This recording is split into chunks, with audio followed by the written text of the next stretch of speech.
What going on, guys, Wendy, and welcome to my review on Halo Infinite Season 4. So, as of writing the script, 343 just released the trailer for Halo Infinite Season 4, and to be honest, I wasn't expecting half of the content that we are getting and have got as of this video going out.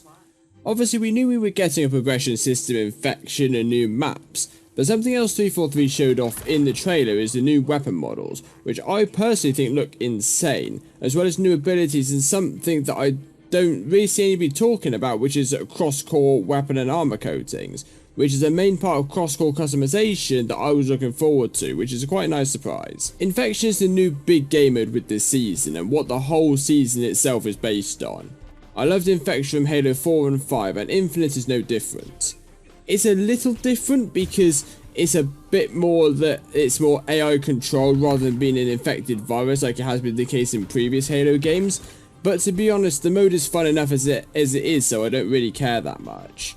And to be fair, having a game mode work with the narrative event that Halo Infinite is trying to tell is actually quite a nice touch and something we haven't seen in Halo before. The gameplay is very much like what we've seen in previous games. 12 players with 2 at the start which are already infected that have energy swords, active camo and increased speed.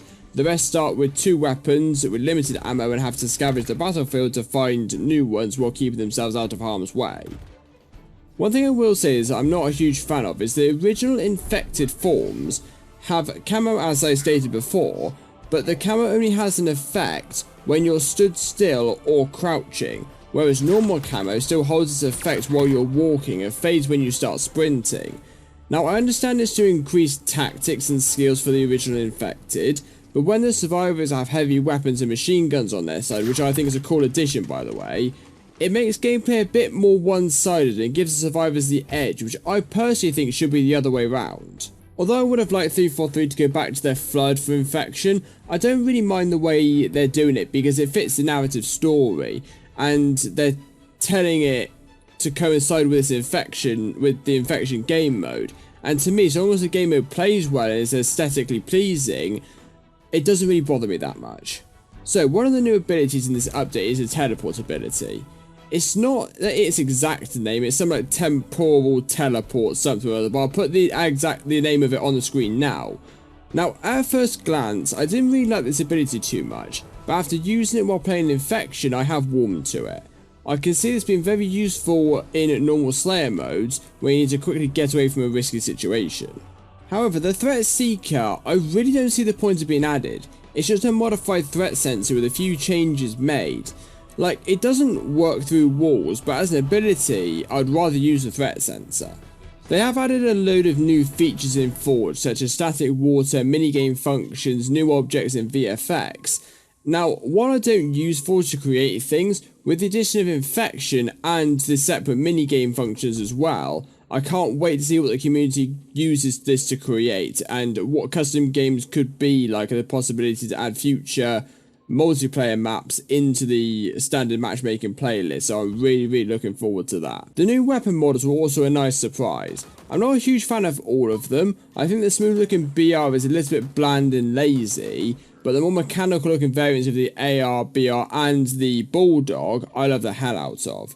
I do look forward to seeing what else they come up with next, and maybe we get to see some legacy models for the weapons come out to Halo Infinite, like maybe the AR or Magnum models for Halo CE. Now on to maps. Season 4 came with 2 new maps, Forest and Scar. Now as of writing this section of the script and the audio, I haven't got the chance to play Scar yet, but from what I can see in the trailers and people's gameplay, it looks a really cool and solid map. Forest is also really fun as well. It gives me Halo 3 vibes, which is always a plus. Again, as of writing the script and doing this audio, I've only played this map on Infection, but I can get the gist of how this map is meant to be played and it's a lot of fun. Another plus with these maps is they're not UNSC themed. Scar is obviously banished and Forest is, well, a forest. It might not seem like much, but I want maps that have a variety to the location types, rather than constantly feeling like you're in a UNSC training camp. We also get the career rank progression system in this update, and I know what everyone is saying and I think the same. Like Infection, this should have been here at launch, and more so the progression system should have been here at launch because it is such a basic system. However, it's here now and that's all I care about.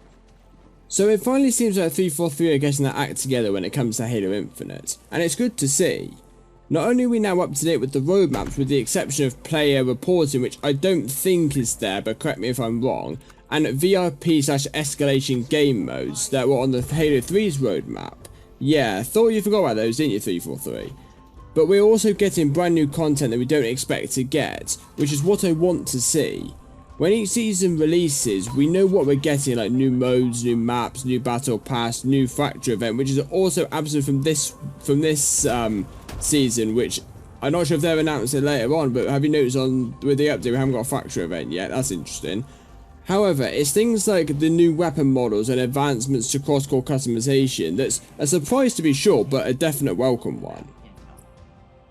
Like I said before, I don't want to be one of those people who endlessly throw shade at 343, even over small and stupid things. I like to have as much hope as possible, especially for a game franchise that I love so much. However, when we were at the state that we were in at the end of last year, it was really difficult to find some motivation to stick with Infinite. But I did, and I'm glad that I did because of where the game is now. Now granted, it's not perfect, but very few things are, and the game still needs a lot of work. But when they keep bringing us a new season every 3 to 4 months, as they promised, which would include new maps and modes, as well as some surprises here and there to keep the community on their feet, it makes me have so much more hope for this game, and once more wanting me to keep playing and jumping into Halo Infinite.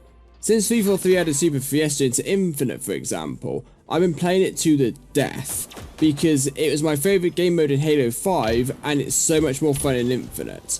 And playing Super Fiesta is the most fun I've had in Infinite for a long time.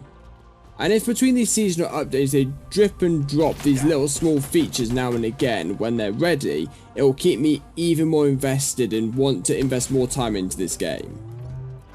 Imagine when they release Season 5, they reveal they're adding campaign AI to Forge. That will be such a big feature and will give Forgers a chance to better test out their maps, and will also encourage people like me to jump into Forge to create maps as well as little mini campaign stories within the Forge engine. Look at what's happening with Halo MCC, where the modders are making entire new campaigns in Halo 3's engine, and it's incredible. Imagine what Forgers and modders could do with Halo Infinite's Forge engine, just with the addition of campaign AI. We've already seen such insane things the community has created with just a small but significant additions. It'll be something to look forward to indeed. So that's all I have time for in this Let's Play video here, or this review video here I should say. I'd like to thank you all very much for watching. If you did enjoy, don't forget to smash that like button, hit that subscribe button for more awesome gaming content, and let me know what you think about Season 4 in the comment section down below. And I shall see you all later. Bye!